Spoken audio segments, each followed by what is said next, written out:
Welcome back to Impact Quantum, the podcast exploring the quantum computing frontier where cryptography, cybersecurity, and curiosity collide.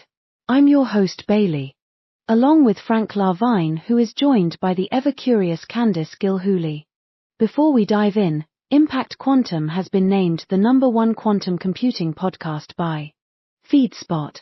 We're honored, and frankly, still quantumly shocked. Today, we welcome back Andy Schwaderer and Dr. Leach from Quantum Night, our first repeat guests of Season 3. They'll share practical insights on post-quantum encryption, real-world threats, and how to protect your data from adversaries you didn't even know existed. Spoiler, it's not just hoodie-clad hackers anymore. Stay tuned, this episode proves that being quantum ready isn't optional. It's essential.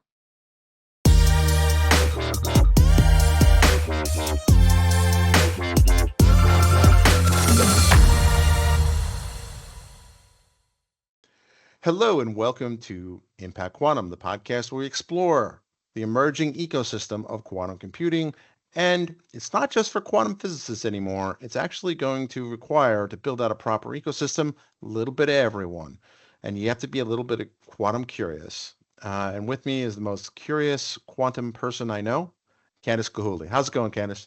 It's going great. Thank you so much, Frank. I am so excited again to have this conversation. I learn so much every time these gentlemen talk, and I'm like, ooh, tell me more. And this is, I'm sorry to cut you off. Yep, that's okay. Go ahead. This is what happens when you have too much Monster Energy drink. But I'm real excited because this is going to be the first repeat guest of Season 3. And very interesting, and I think their use case is far more practical than just about anyone we've talked to date. So we have back on the show some folks from Quantum Night, which is they can explain it, but it's generally an IT security kind of software and hardware solution that helps you be ready for whenever quantum computing can break traditional encryption, plus some other security features. Welcome back to the show, Andy. And you brought someone else along this time, Dr. Leach. So just do a brief introduction for our listeners who may not have heard the original show with Andy and Ryan.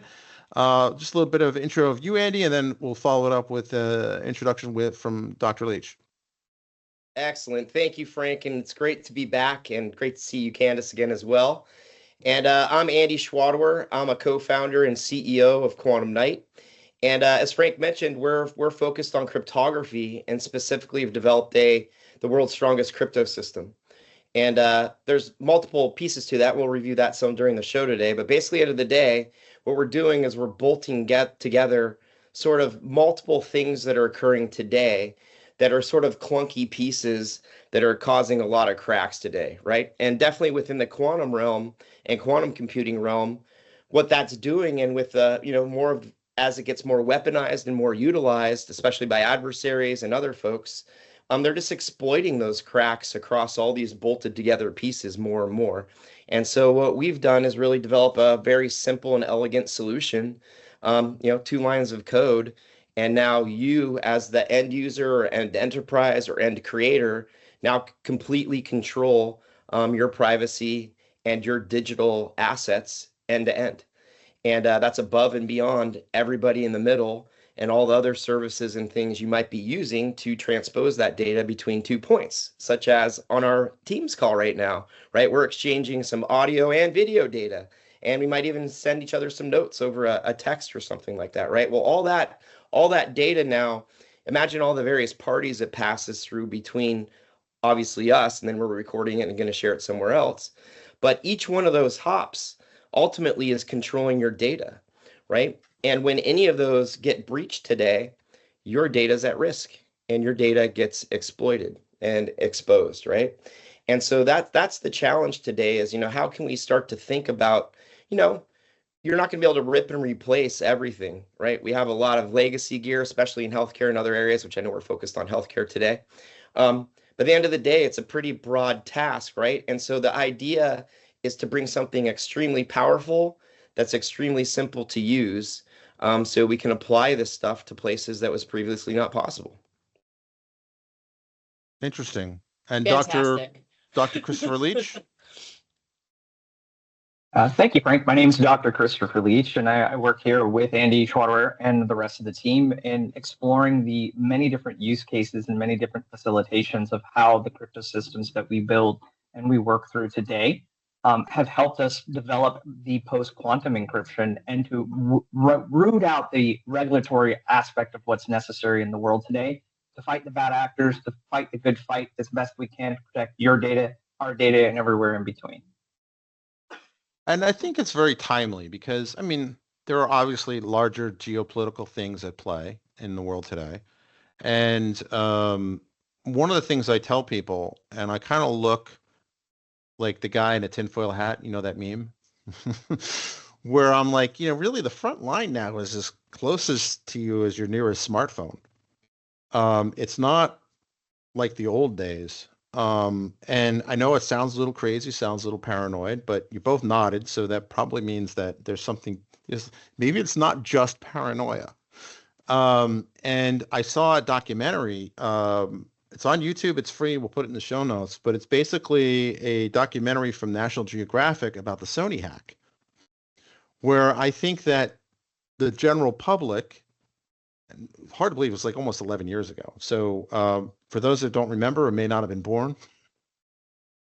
when you're listening to this in the future, the Sony hack was around the movie, I think, called The Interview, which is a fictional tale of two journalists going in and interviewing Kim Jong-un, sorry. And where the subplot of the movie was they were sent there also to assassinate him, right? The North Korean officials took a dim view to this movie, saw it as a personal insult, and allegedly were behind the hack of Sony systems, their email systems, and all sorts of shenanigans that came out about that. And I think that's when I think corporate America really realized, like, hey, there is something to this security thing. It's not just about, making sure that passwords are updated or a particular format. Like, this is serious. This is a serious game. And if a company like Sony, which is, Sony Pictures, I wouldn't exactly have thought of them as a particular target for any nation state actor. But all it takes is one script, one movie to tick off the wrong person or the right person, I suppose. So talk to us about the importance. So for people that kind of thinking, why was that a watershed moment? And two, why does security always an afterthought? I know it's kind of those are two big questions, right? Full of opinions, but you're professionals. I'd like to get your kind of, professional opinion. Yeah, I mean, at the crux of it, you said it correctly. Regardless of the name of the company, it could be Sony, it could be Livingston, it could be any healthcare provider, it could be Walmart, it could be Target. These all are targets. Soft targets are easy targets. But at the end of the day, one thing that must always be remembered is the data is king. Who controls the data, and that data is king. And our entire job at our ecosystem is to help you protect that entire ecosystem of the data from the bad people, from those people who want to do you harm, whether it's financial, it's reputational, or it's just overall systematic takedown of your services, whatever you're providing. So at the crux of it, we're providing a service that helps you shield off the bad things and put them in the right place and verify that those things are coming into take. But to answer your question directly, again, I will step back to that same old words is who controls the data is king. And if I'm the bad actor and I'm the black hat guy and I take control of your data, guess what I control? Your entire business line, whether it be the products that you sell, the people that you sell it to, or you're now 5 o'clock newsworthy. And we've seen this across every different paradigm, across every business and industry sector. You name it, it gets touched. It's going to end up on the 5 o'clock news. Nobody is safe from this. Nobody is shielded from it. There is no protection against you being on the news because your adversary is not only the bad people, but it's also your competition. So Sony, being in competition with Samsung, by getting a data breach, Samsung's stock market went up by a minimum of 5%. That's money. That's money, guys. And how do we help you there? And that's safe to say nothing of the legal risks, the absolutely shareholder lawsuits. Oh, I mean, there's a lot of money on the line. And I think what we've done over the last 20 years, maybe longer, is put all of our infrastructure electronically without really thinking about the consequences of the security of it, or thinking of security as an afterthought. Absolutely. And And now, the other piece is, I'm going to add an additional element to that, which is a piece that most people don't take into the consideration until the after effect. Your cybersecurity insurance that you pay for is what you bank everything on. Well, one breach sends your policy up 100-fold. So how much is that really worth? How can we help you stop having to get those policies and those things that are coming from your cybersecurity insurance that you must maintain protected, that you can now check that box that says, we haven't had a breach. Why? Because of our data. Because of our data hasn't gone anywhere. Because Quantum has put together the product that you need to protect you, to shield you, to prepare you to not have to worry about that audit every single year. So the product that you are creating is something that can be used right now. Anywhere, everywhere, all the time. And it will protect, it can be used by people who are not even going to consider, going into, going and changing into quantum or a hybrid system, but they're able to use it on the systems that they have. And it not only protects them from analog hacks, but it also protects them from quantum hacks. Yeah, so current threats and newfound threats as well.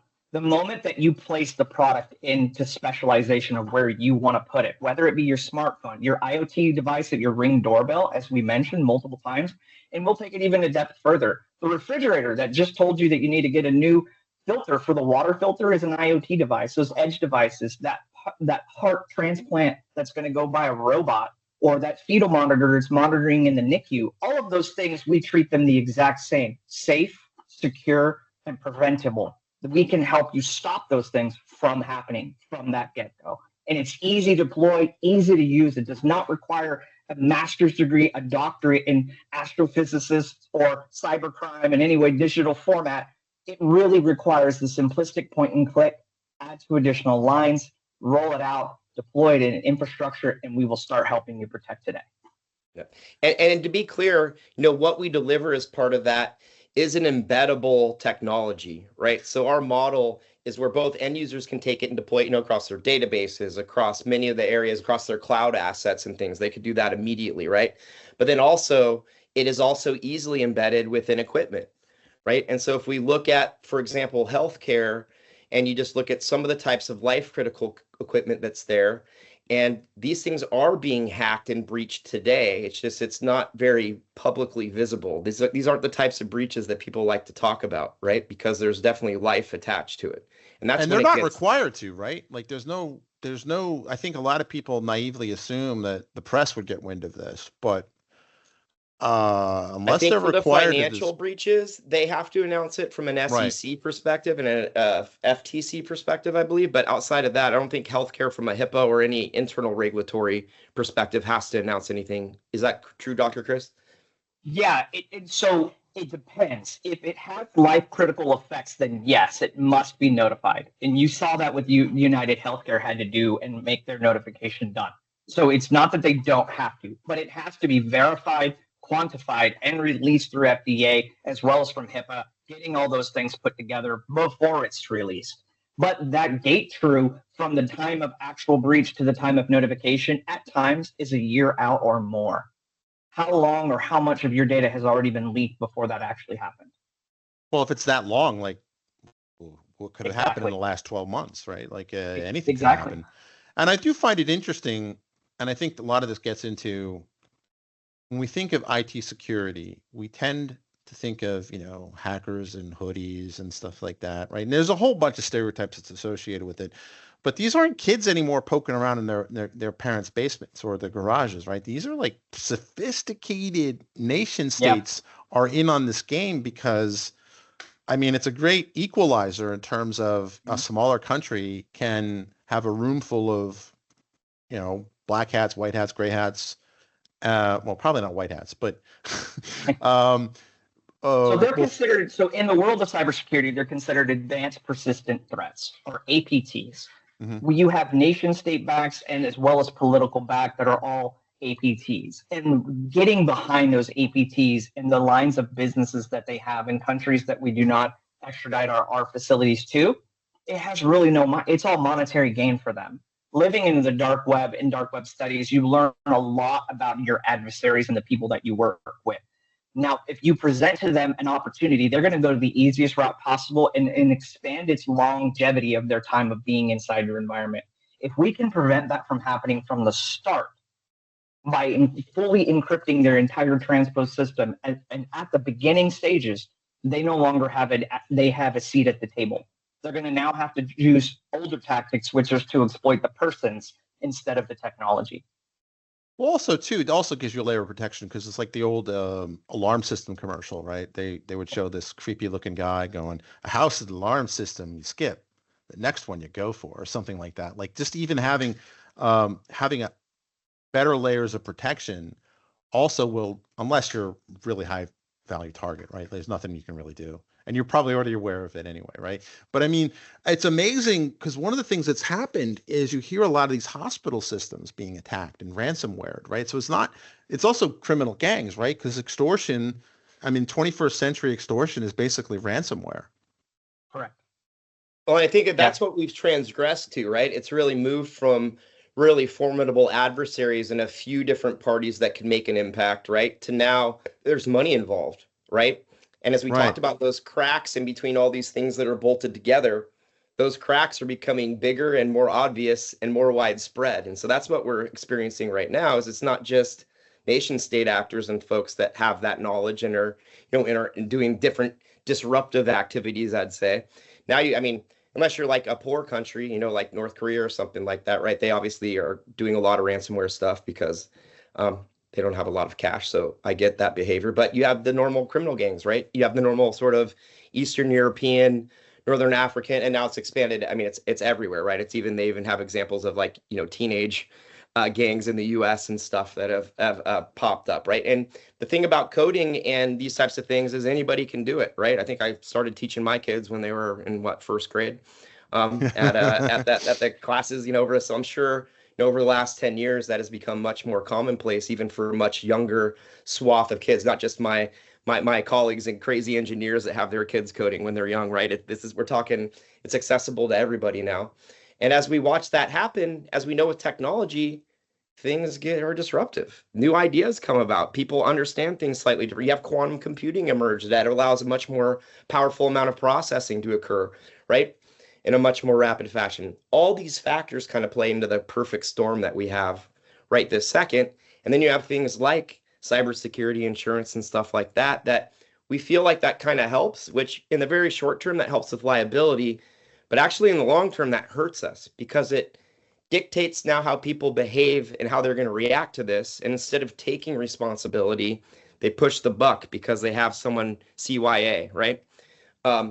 You cover that thing up and you seem to behave a little bit differently than you would if you're just exposed, right? And so that's where we are right now. And then the other challenge is on the regulatory sides of things, and that's where we're seeing a lot of movement right now, is it's taken a long time to button these things up, right? There's been a lot, if you look at just the NIST protocols and the standards just around sort of the FIPS 140-3, what they're calling the PQC algorithms, I think it took 7 years from when they initially were planning to have things done to when they actually put something up that stood up that wasn't taken down right away. And wasn't there a number of the PQC is post quantum cryptography for those out there? FIPS is Federal Information Protection Standard. You gentlemen work in the security field, so you know what these acronyms are, but not everyone. And I also live in the Beltway, and I'm married to someone who's in the cybersecurity space. So like, I hear the acronyms, I know what they mean, but I also realize that mere mortals may not. Mere mortals. Mere mortals. Well, come on, that's better than normies, right? Like, no, I'm just kidding. But I think the challenge is it is so complicated, right? That people focus on little pieces of it instead of talking about what's really happening holistically and what you can do to push the bar across the whole thing, right? The industry is focused on things like zero trust, right? That's been the big buzzword the last, 8 years. And there are some very important pieces to zero trust, right? But zero trust isn't the full answer. These are like reactionary tactics when you're already sort of weak.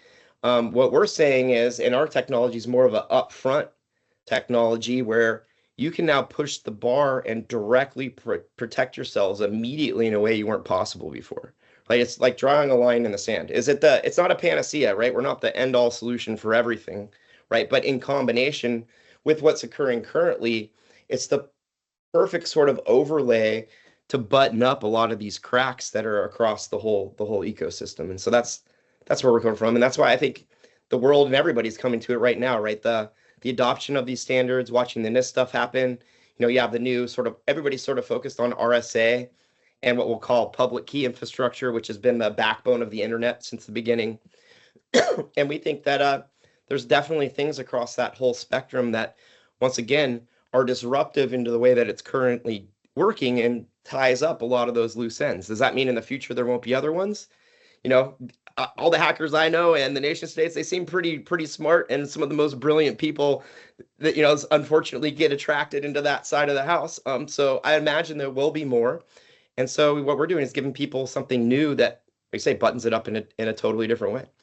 Well, I think there's no. Oh, sorry. Go ahead, Candice. I'll say, I was watching on the news last night how they're trying to talk to people who have the Ring cameras to create, kind of like a net of information that happens in your neighborhood.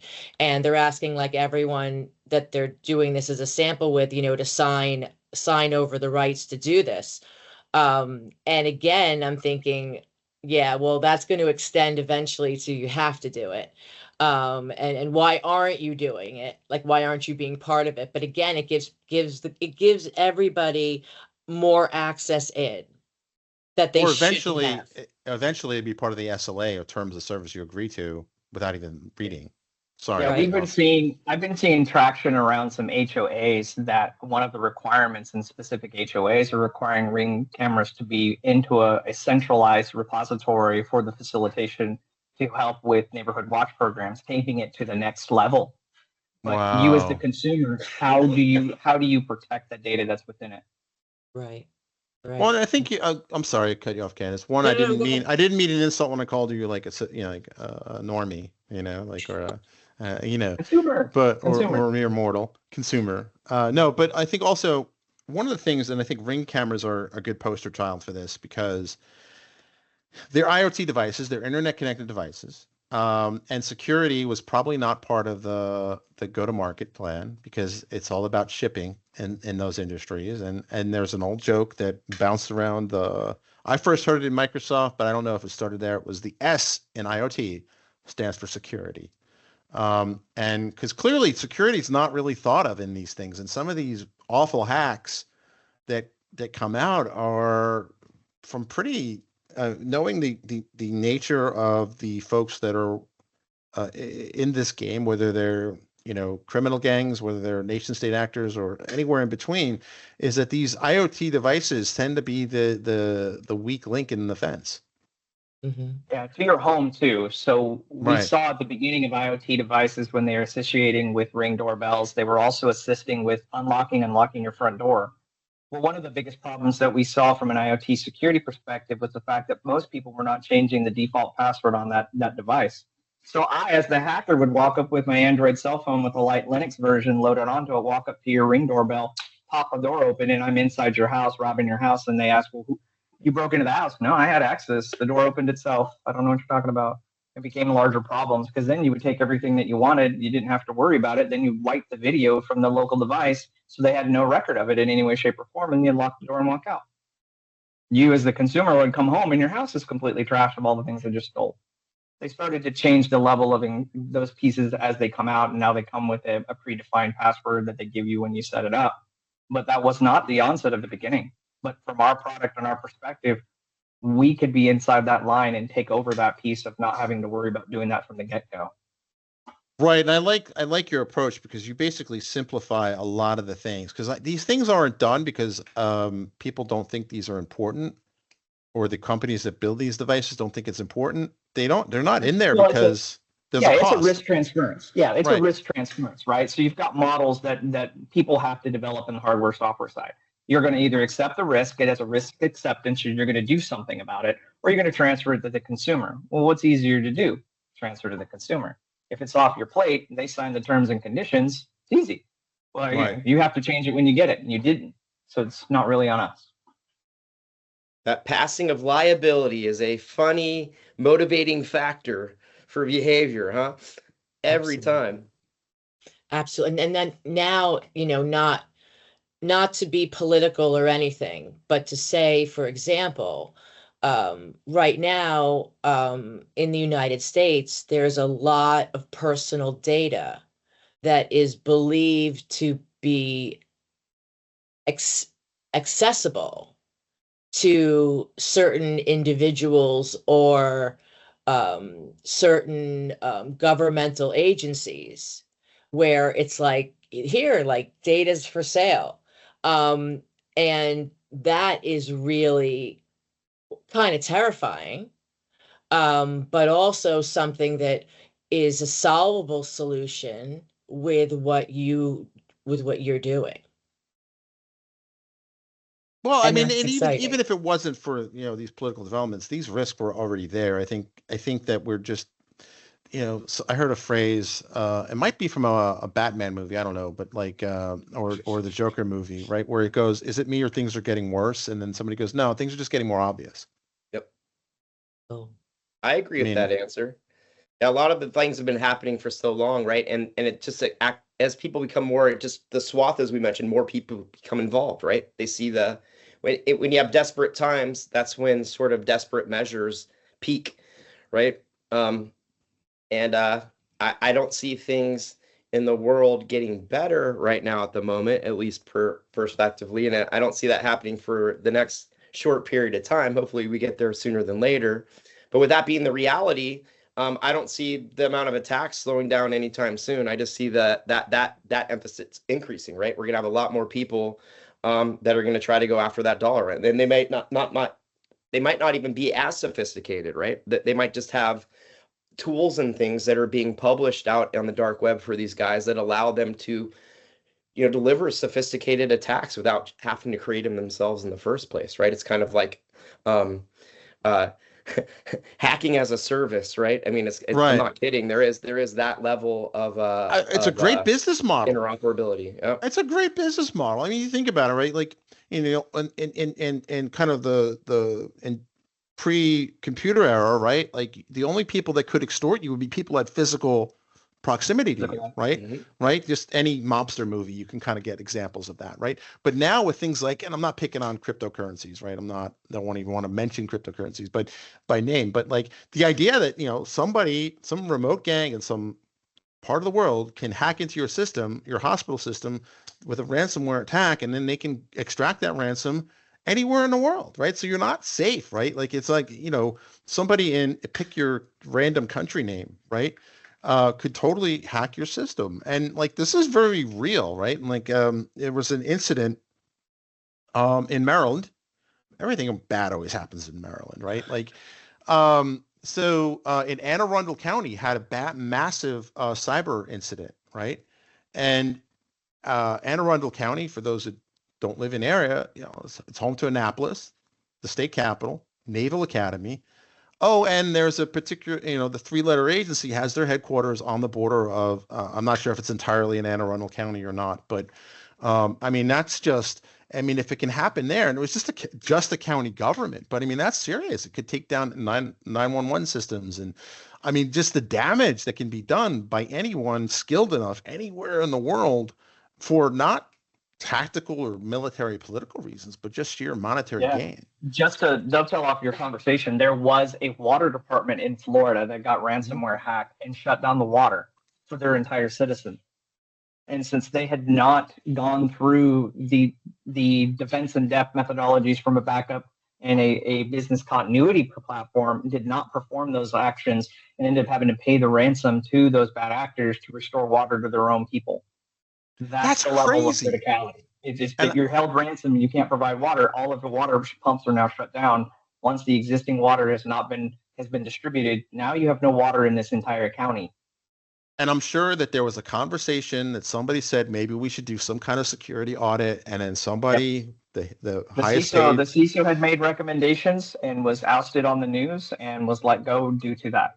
Yep. And He yeah, made those and recommendations and he was let go.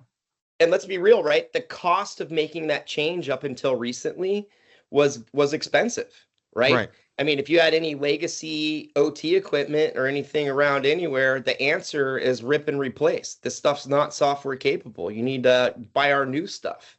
That doesn't work when you're running critical infrastructure and it's all wired. If you're an oil and gas company or a water company or an energy company or the sewer company or anybody that's managing kind of these large processes, right? There's a lot of infrastructure there that controls everything.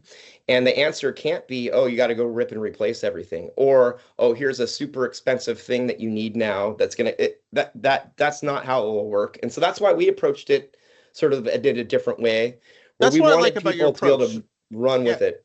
What is your approach, right? Like you said like you just add a couple of lines of code. Yep. That always sounds very sounds too good to be true. But also like the hardware aspects of it too. So let's go into like what exactly is it that you offer? And I think that for folks that are listening, they're like, hey, this is about quantum computing. This podcast is about quantum computing, not security. Well, this is where things kind of overlap, right? Kind of like comes where hand in Yes. hand. where the threat of, even if you had the most secure, wonderfully audited, you listen to your CISO thing in the world, even if that was true, and that's almost never true, there's two blockers here, right? Well, one is that a quantum computer could come in and basically break everything you have that's RSA protected. And there's a really good video by a YouTube channel called the Y-Files that kind of imagines a quantum doomsday, right? And there's plenty of quantum doomers out there. Two, there's the security aspect of this is the cost, right? Particularly if you have hardware, right? It's one thing. It's people, I think, have been numb to the idea of I'm secure because I pulled down all my updates, right? Better than not doing it. But you forgot the third one, Frank, too, which is... What's the third one? The ones where they just don't want to admit to the fact they have the problem up to now. Yeah. Right? Yes. The fact that they made this decision 3 years ago to put in this advanced monitoring system and it didn't make the impact they wanted, right? And so now they're going to go back to the board or whoever and say, hey, you know what? We need to do this now. Oh, well, what's this? And then they start explaining how wide open they are in their different things. And also they're like basically having to admit. But the challenge is it's not anybody's fault up to now either. And we'll explain a little bit about our how the technology works, and we'll get into some of the secret sauce, we'll call it too, which is the really game-changing elements of it as well, which there's multiple, but there's some specific ones that we have patented and things like that we can talk about now. And actually that patent's been officially authorized now, so it'll be published here within the next couple of weeks. So we're excited about that. No, congratulations. And that's in addition to our FDA, our ATO officially was authorized also, which I think people saw some of the news around that, which is huge, which makes us the only crypto system, standalone crypto system that is FDA, ATO certified. So we can be deployed in life critical systems, both hardware and software, which is huge. And FDA, right in line with what we're talking about. ATO is authorization to operate. Is not the you got it. Yeah. Which exactly. is a chef's kiss, so to speak, on anything you want to do in any federal system, basically. And working in cryptography, not Bitcoin and crypto.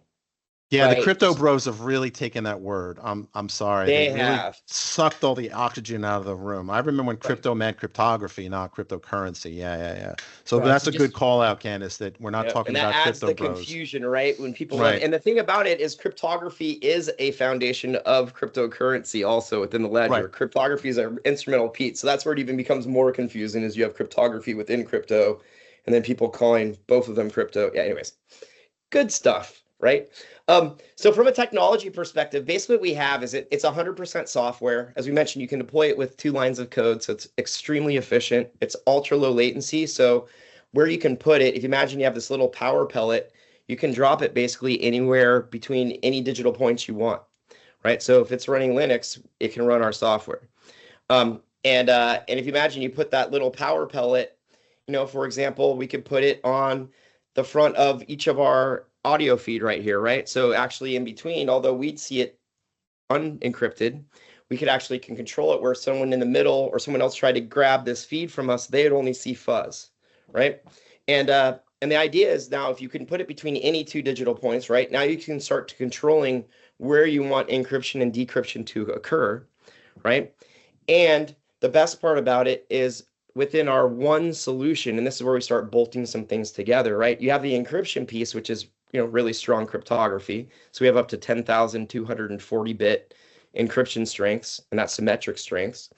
You also and that's have a lot. For reference, 256 is considered strong. Exactly. 512 is like really strong. And there's also, I know you'll get into it. I used to be very nerded out on this like 20 years ago. We talked about that, but there's always like, well, everybody's like, well, if you know, if 256 is strong, 512 is really strong, why doesn't everybody go up to the 10,000 level, like crank it all the way up to 11? But there's a cost, isn't there? Yep. Absolutely. Sorry, I didn't mean to interrupt your flow, but like, you know, I just want to make sure we're clear because, like, you know, our audience, our new audience runs the gamut from. The challenge, right, in the past is just it's clunky, right? The reason AES and RSA and a lot of the cryptography over the last 30 years that created the internet is deployed the way it is because you're limited on where you can put it, right? And so if you think about it, where you can protect things is it's sort of at the high level, like at the drive level or at a higher level, meaning that you're protected up to that level. But if you get past that zone, you have access to everything after that, right? And we watched some of those types of things take place with, you know, kind of the Cambridge Analytica attack. You know, that's kind of a high profile one where people were accessing, you know, once they got in, they have access to everything. And that kind of brings out one of the other pieces we bolt into here, which is the access controls around that. And I don't know, Dr. Chris, did you want to start mentioning anything about hyperkey within the context, especially we can even mention it in the context of some of the medical devices and things. But that's where we start getting into the secret sauce is now how do you embed access controls directly within the encryption itself? Yeah, absolutely. A lot of the ways that identity and access management have changed and evolved over the last 10 to 15 years was to present the thought of the least person being forgotten. But what we have done is we've given it a very simplistic approach to the identity and access management. So within a specific document or within a specific file or an asset itself, if Frank, I wanted to give you access and I gave you the direct access to it, but I did want Candice to have access to it, even though you both could view and see the thing, you would be the only one to have visual access. And within that real-time access identity, we can then give access to Candice and then offboard you, Frank. So that way, even though you had access, we now revoked your access and it's twisted itself all the way through within that pair. And it brings us to the ultra low latency that we need away from the PKI hardware infrastructure that would be required to meet that 10,000K or more encryption strength. No longer do we have to be bound by that specific hardware element. We are now unbinding it and pulling it all together in our patented product. Yeah. So, sorry, Candice, looked like you had a question. No, I'm just thinking about how very exciting it is and then wanting to understand, you know, what is their go-to-market strategy? That's where my head is at. Well, you're a marketer, right? And I'm an engineer, right? So it's kind of almost walk backwards into a marketing kind of role. But I think you're right. Like people don't do this because, and I say people, I mean like CISO's recommendations are often ignored or overlooked because they don't see the risk. And then, like, I imagine this person in Florida, like, yeah, you know, probably like somebody probably said, I don't know what town it is. I'm not going to name them. You can probably Google it. But, you know, we're a small town in Florida. What would North Korea or, you know, well, the reality is making recommendations from a business continuity perspective in part of your disaster recovery plan includes a lot of these elements. Right. Well, it's costly to spin up a warm infrastructure. Yes. So if you have to have a secondary infrastructure ready to go in case this is there, you're going to have to weigh this out from a board perspective, as a CISO would do. Hey, here's my recommendation. The board's going to say, you know, look, we can't afford this right now. We can't afford to do that. So where we are is in the middle of that. So here's your option A that says you have to do this in a warm site from ransomware protection. What if there was something in between, something that you didn't have to additionally deploy, to additionally have to do? If you could bolt on an infrastructure that would shield the infrastructure like we did with COVID and masks and distancing, we can do the same element to that marketing strategy that allows you to use your existing infrastructure to a verifiable, quantum resilient era that brings you to that piece where if you can't afford that secondary piece of an entire warm site, we've got you covered. We can help you architect the way that it would work, as use cases are very much there from hospitals and municipalities and banking and financial. And as we see in FDA and as we see across the NIST guidelines, these are all changing rapid fire fast. They have no choice but to address these because, as we know, business drives technology. No. And as business will drive technology, they want it quicker, faster, cheaper. We are in a disposable market. If we know that Google's quantum compute can now disassemble RSA in less than 8 seconds, what does it say about your infrastructure?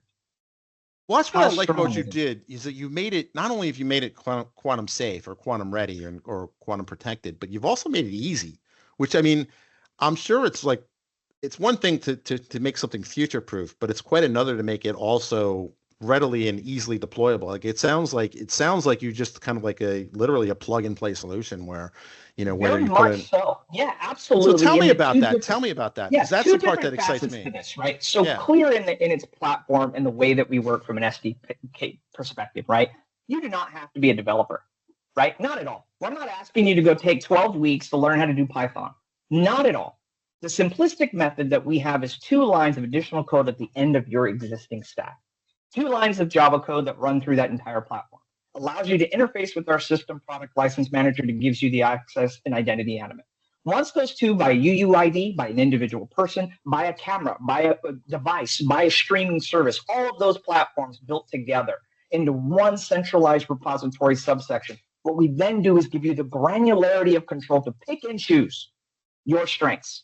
Buy your license. You buy a 10,000K, we're going to give you the 10,000K. It's not going to change or adapt you in any way, shape, or form to that function, but it's going to give you guaranteed authenticity that is now verified backwards and forwards between those 2 devices, or one to many or many to one. And that is the beauty of how we deploy, is it is so simple and so easy. Within that aspect, in retrospect, it does not require any kind of additional coding that is needed. Only proof of concept that verifies it will work. And to that element, we're so confident in it, you can go to our site and download it today and try it now. That's cool. Yeah, I remember in the earlier podcast, you talked about the ICE format. Yeah, the user side. The user side is even better. It gives you the drag and drop click able to translate. If I want to have a tax file that I'm sharing with Andy between us on a tax document, and I say, hey, Frank, you're going to be my CPA, instead of having to re-architect the whole thing or re-witch the whole thing and re-PKI and get new keys, I don't have to do that. I add you on, it updates, it pushes it out, you have it in seconds, and now you're able to see it. But say Andy just decides to win the lottery and buy an island and never comes back to say hello to me again, I can remove him in the exact same moment. So that is the beauty. Because one of the challenges with PKI is it stands for public key infrastructure. Well, it's infrastructure dependent, but it's also, it requires, so, and in the pre-call we were talking about, like when I was working at a bank on Wall Street, they were working on Adentris, which I don't even know if it's still around, but it was basically a PKI system for banking. And I'm sitting there listening to the presentation. I'm thinking to myself, this requires a lot of hand-holding and kumbaya by organizations and people that have no incentive or no history of holding hands and singing kumbaya around a campfire. Right. So that was always kind of like the I in PKI always was the problem. Right. So how do you solve it? Because that seemed to me. Move it, get rid of it. Why do you need it? What do you need it for?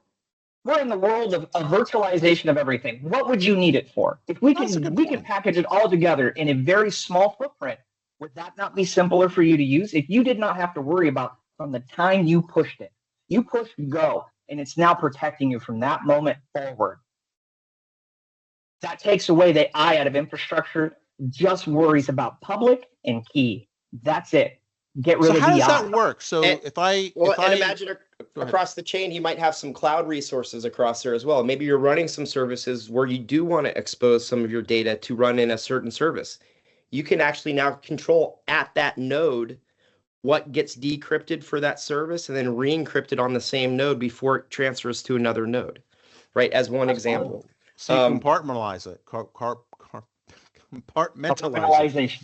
Yep. Yeah. Absolutely. And if you think about like the geographical struggles of a lot of international companies right now, right? Like how do you apply your privacy rules to the locality of where you're at? You know, if you're in Germany versus if you're in the US versus if you're in Japan, you have 3 different flavors of what's required on the local level and what access you need to provide, right? And so we now allow the end user and owner of that data to control that down to that level of granularity across their whole ecosystem.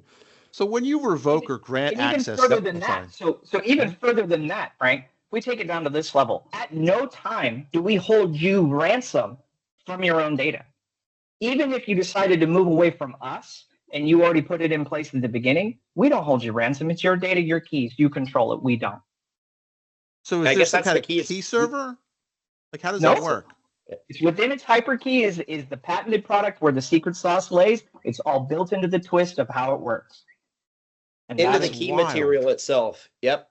And so there's no more authentication handshakes that occur anywhere, that's one of the largest weak points today that hackers go and attack. That disappears. There's no longer a handshake. It's all in the key material. So when the key comes to that point, it's either there or it's not. And if it's not, it just bounces off. There's nowhere for it to go. If it is there, then it's passing through to the point of eventually, like even on our call right here on Teams, Microsoft could add our hyperkey into the mix where a little key could pop up maybe on the screen in the corner of each of our pictures that validates that it's actually us. And it's not an AI impersonator or someone else that's there. The AI deepfakes been seen in the marketplace right now. We're seeing an uptick of 70% of job applicants are actually AI deepfakes that are applying for jobs, taking positions as an AI bot, and working in these organizations to extract data from them. But yeah, I saw that. I saw that. That was recently. It was in NBC the news. the other day. Yeah, it was NBC. Right. Saw it on earlier this week. And So there's I have a quick question just to go back to what we were just talking about. Does that mean if somebody loses the key, they lose access to the data? Yeah. Okay. This is a superpower, right? And so part of that implication now is you do now control your own keys directly, right? And that's why it's rock solid, 100% that's guaranteed. how you got rid of the I, because now you're in control with great power, responsibility, and all that. And you decide who in the middle you want to expose what, when, and where. Now, it's no longer they just have the key and have it. You now give them permission to have it directly. So how would that work? So say Andy used to be my accountant. Now I'm switching to Candice, and I want to revoke your access to my financial data. What does that look like? I click a button, like I run a script, like, you know, obviously but like, does that request go into the ether, or does the key itself change as part of the hyperkey? For you to show, Chris. Oh, you're on mute. Yeah, Chris on mute. Yeah. All right. Oh, Chris, you're on mute. Oh, we lost Chris. Oh no! It seems like he had the answer. He was going. I felt this would make for a great cliffhanger episode, right? Right. And the next time, his audio died. We're showing him as muted. Okay. Next week. And you just totally set him up. You were ready for him. Yeah, right. Like it was there beautiful. I would say though, you know, yeah, there you go. We got you now. Okay. Sorry, it said double muted in my ear. I didn't get any of your question. I apologize. Oh, no worries. So going back to that, and I'll make an edit point notice for myself later.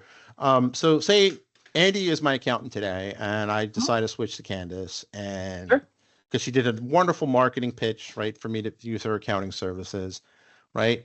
What does that look like? I do some kind. I as the user, owner of my data, I have some kind of action I take, click, script I run, blah blah blah, and I go out and I hit the what happens? Like, what is that? Does it change the hyperkey? Like, there's how does that work? So in the user interface side, right? So we have a share folder that you keep that you want to keep protected, right? Right. And Candice has did a great job, and you've exchanged keys between the two parties, and you have got a very encrypted QR code between the two parties, and you're now sharing that one file. Now, she's done a great job, and you don't want to have access to it anymore. You would go in and revoke access. I could literally click on her name and hit revoke. I don't have the console because I'm testing the brand new version of our software right now. Right. But you would revoke the access to it, and she immediately loses access to that key. She has no access to it in any way, shape, or form, and you revoked it. But you can now give Andy access to it, and it changes nothing for her. And you want to add that she has the raw file still that was there, the original file, without changing. She still has that. They downloaded they downloaded all your company secrets onto that drive before they quit and left. Right. You can restrict access now in real time, where they even physically still have those files. They will not be able to get into them. So it's still stored. It's still ciphertext at rest, so to speak. So in textual, right? So say I'm the bad actor. Right. And I decided I'm going to sit and snip in between you and Candice all day. And I see a big file coming over, and I can tell that it's a gig file, and it may potentially have value to me. Right. Now, I don't have access to it. I take the whole file cube, I download it, and I try to unencrypt it. Well, good luck. We have round and round and round into the infrastructure of trying to de-encrypt it, and it is nearly impossible from a quantum perspective. Versus today, absolutely nothing. Versus today, as Andy said, today. Yeah, versus today, Chris. The way that you work today is, it said he hacked through, or the hacker hacked through the sensor on your wall that's your thermostat, got into your network, and now they have access to your raw data, right? Correct. That easy, right? Whereas that's what gets removed in all this, right? There's no more just raw data living in between everywhere as it's moving between everywhere, and there's not just a publicly Frank, shared you're going to send that. data. Frank, you're going to send that data to Candice. I'm your bad actor. I'm sitting in your Ring doorbell, just hanging out, waiting for large data to be transposed across the network. And I know it's not a video because it's not streaming. And I see this big giant file moving. Now I'm going to take it. Now you have the existing infrastructure as we have it today. I'm going to go and check into AWS's EC2 service and pick up a QuickSight version. And I'm going to de-encrypt that entire file because you use public infrastructure. And I'm going to de-encrypt it. And it'll probably cost me $100, $200 to run it during that time in a container. Now I have all of the data you sent to your CPA, all their financial information. I now have. I can sell that on the dark web as you. Or blackmail, or there's all sorts of ways to monetize that.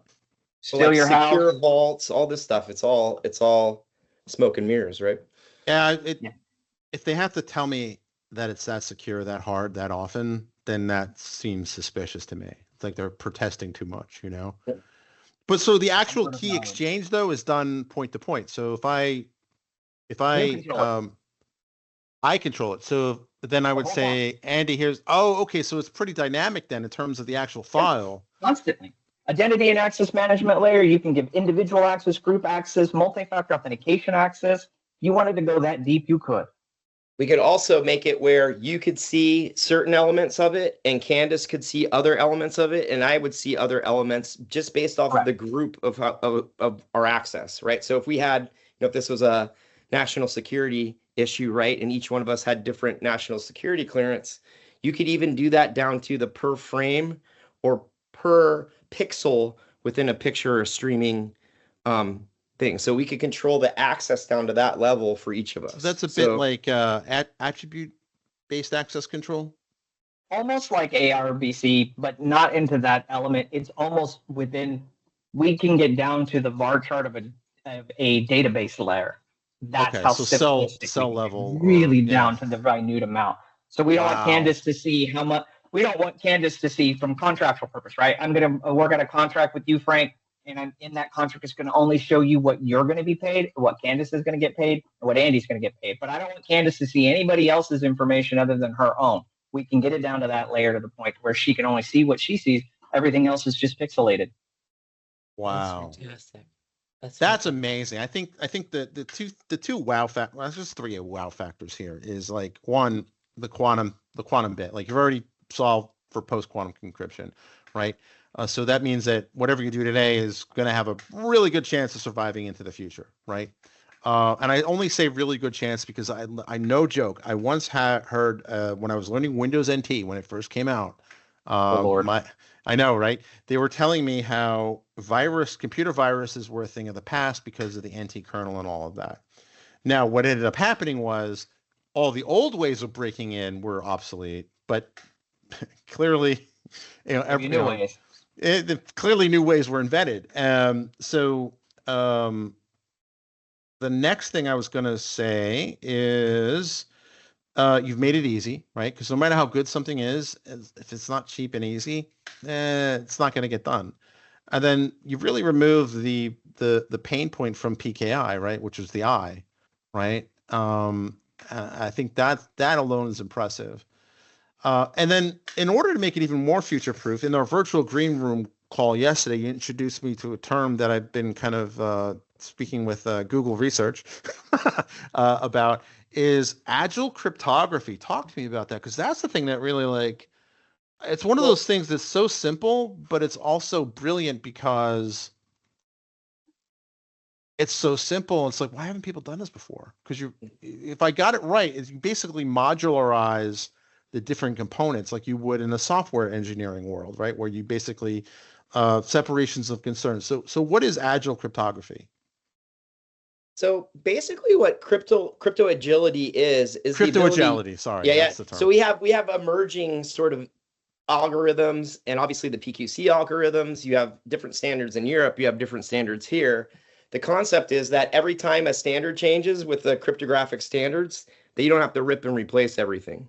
You actually have a framework in play where now you can just sort of push that new standard right into your existing system, and now you're taking advantage of it, right? The idea is more of a plug and play with the different crypto standards that might be coming out, right?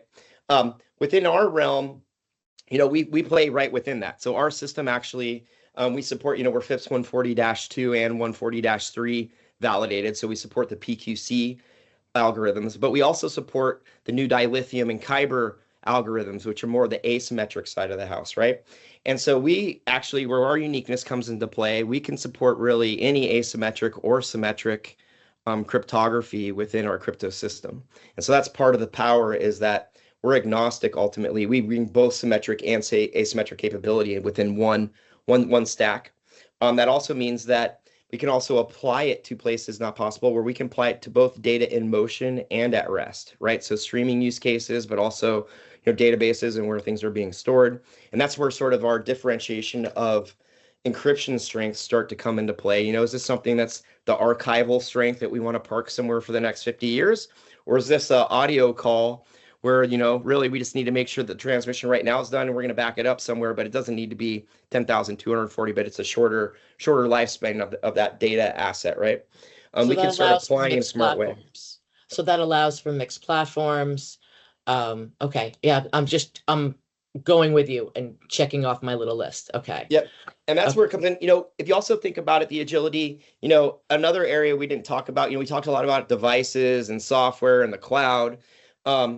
But I mean, you definitely have a bunch of legacy equipment that are out there, right? And so in legacy instances where you can't necessarily deploy these types of things, the answer today is I still have a truck in the field driving up to it and plugging through an RS-232, or I've paid for a really expensive air gap network that is extremely expensive, but the only way we can do this, right? And so what we now very, very simply is you can put, something small as a Raspberry Pi. And in fact, we partnered with Advantech on this for one of our oil and gas customers. And they had Rockwell PLCs. They just basically have a hardened Raspberry Pi device. So it's this little tiny, about the size of a credit card, maybe about 10 credit cards stacked on top of each other in a hardened enclosure. And literally our software can live put right on something that small and plug right into that Rockwell PLC through the RS-232 connection. And all network traffic now comes through that proxy device. And now that legacy piece of equipment is protected.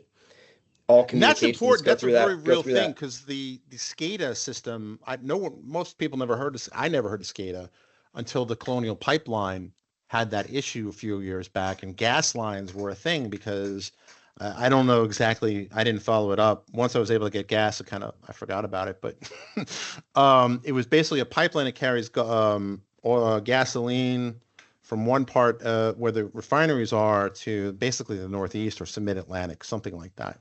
And it was a real crisis. And Well, if you think reprogramming. across the SCADA system, right? You have a ton of Right. sensors. You have a lot of different operational technologies and things that are physically opening and closing things and increasing temperature and pressure and Right. managing sort of all those various aspects of a industrial system, right?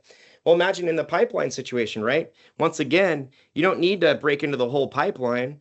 You just need to break into one of the sensors and start making that sensor behave erratically and make the SCADA system like it's not occurring, and then it's reacting to that thing, right? And now you just brought the whole thing down because you just tricked the system into bringing itself down, right? And I bet nobody thought about that, like from the security risk perspective. That's the problem that happened during Stuxnet as well. That attack right. literally was that purpose. Was they only needed one sensor to throw off put to throw the whole system out of whack to potentially cause a nuclear meltdown. Just one. Wow. So that's the concept of data provenance, right? Which is guaranteeing that sensor data is the actual real thing that came from that sensor and wasn't manipulated in between me receiving it and that thing. And that's the other thing. Exactly what we protect. And that's the other side of encryption that people don't think about. It's not just about securing stuff. There's also a certain amount of authentication of, that sensor is this one.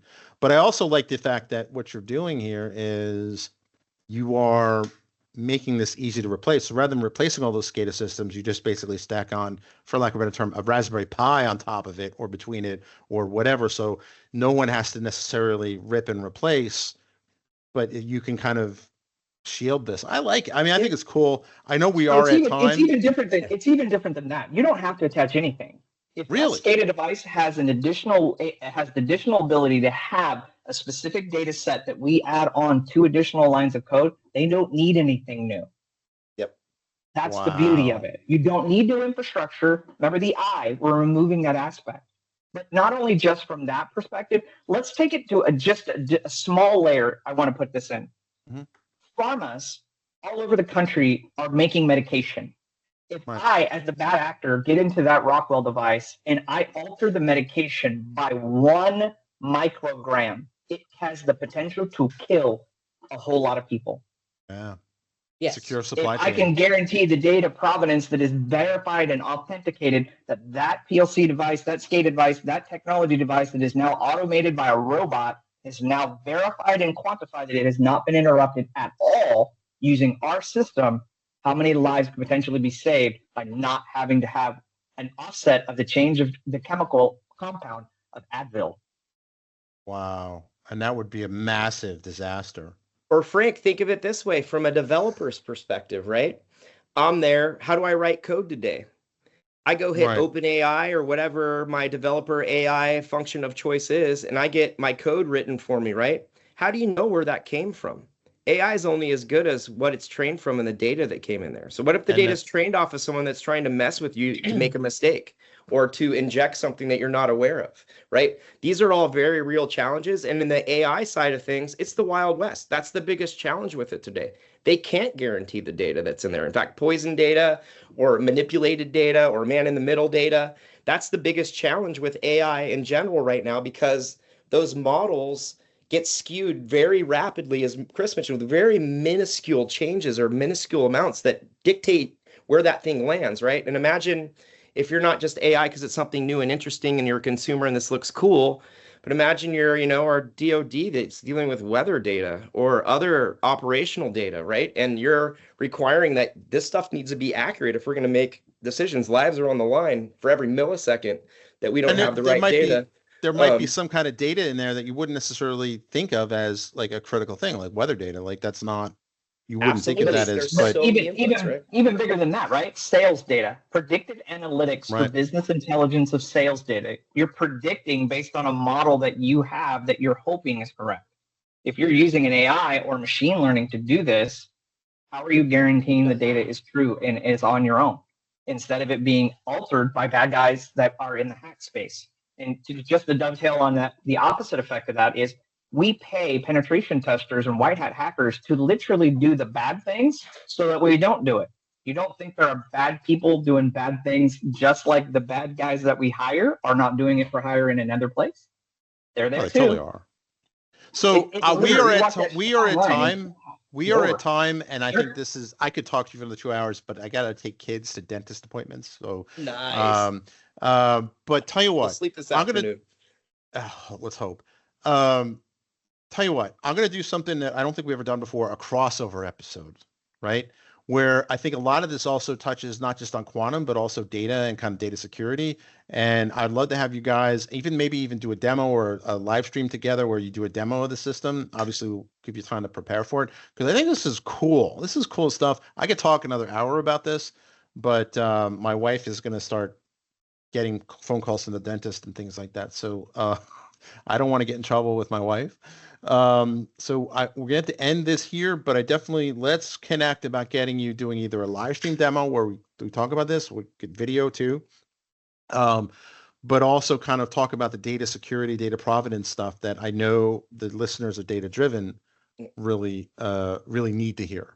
And I'd say Frank, just to keep in your back pocket. So in addition to Dr. Chris, obviously, he's an expert in many different aspects of all these things. On our team, I actually have some rock stars. Like we have the former cyber head of the FBI. Nice. We have the former Navy aviator, commander of the Blue Angels, Top Gun instructor. Oh, cool. We have a former CISO from the Air Force. I have some of your colleagues from Red Hat in the DoD side of house that are also on the team. We can take it there, and so if there's different topics that we want to kind of dive into, more than happy to bring in some, shall we say, hot absolutely hot folks that's their whole really world, cool. right? And what I like about this, and I'll give Candice the chance to have the final word. What I like about this is that this isn't just physics type stuff. This isn't just kind of like, hey, we're going to solve climate, or hey, we're going to solve, cancer or whatever. This is like very real, keep people alive stuff, and you don't need, this isn't really, it's quantum related, obviously, because, but it's also very, very real related, right? Very data related, very IoT, very security related, and stuff like that. So yeah, we definitely love to have on the show because shall we say, major implications for your privacy, health, freedom of speech, health, a lot of the things that we take for granted all the time, right? Like but also everybody is freaking out. And that's what everybody is freaking out about right now, legitimately. Like, is their health protected? Like, what kind of security do they have? That's why I think that what you're talking about just has so many people that should be listening. I want to do this on another show as well, but I want to talk more about what are the problems that you're facing right now, getting your word out there so people are aware that it's not just, quantum is quantum in 5 years, but like, in fact, you're doing things right now and there's more communication that should be happening. But again, we have to wrap it up because we have dentist stuff. So, Well, this is great. I could probably spend the next 6 hours on the call, and it would anger a lot of people. So, but yeah, let's definitely schedule a follow up to this and do a crossover episode. That'd be cool, as well as get some of the other experts on here, because I think this is a lot of people ask me all the time, like, why are you messing around with quantum? It's not real. It's not going to happen for a number of years. This is real. This is today. And this is serious. This is serious sugar honey iced tea, as they say. Yeah, absolutely. All right. And I just want to say it's an absolute pleasure, Frank and Candice, as always. And we look forward to more. And thank you all the listeners and everybody out there too. Awesome. Good stuff. We'll let our AI, who's hopefully not compromised, finish the show. And that's a wrap on another quantum-powered episode of Impact Quantum. Huge thanks to Andy Schwaderer and Dr. Christopher Leach for sharing how Quantum Night is helping secure our digital lives today and for the post-quantum future. If your takeaway was security is terrifying, but maybe not hopeless, then congratulations, you're listening correctly. Don't forget to subscribe, rate, and leave us a glowing review, ideally using a secure, post-quantum algorithm. And remember, you heard it here first. Impact Quantum is officially the #1 quantum computing podcast according to Feedspot. Apparently, being nerdy is cool now. Until next time, stay curious, stay encrypted, and as always, keep it quantum.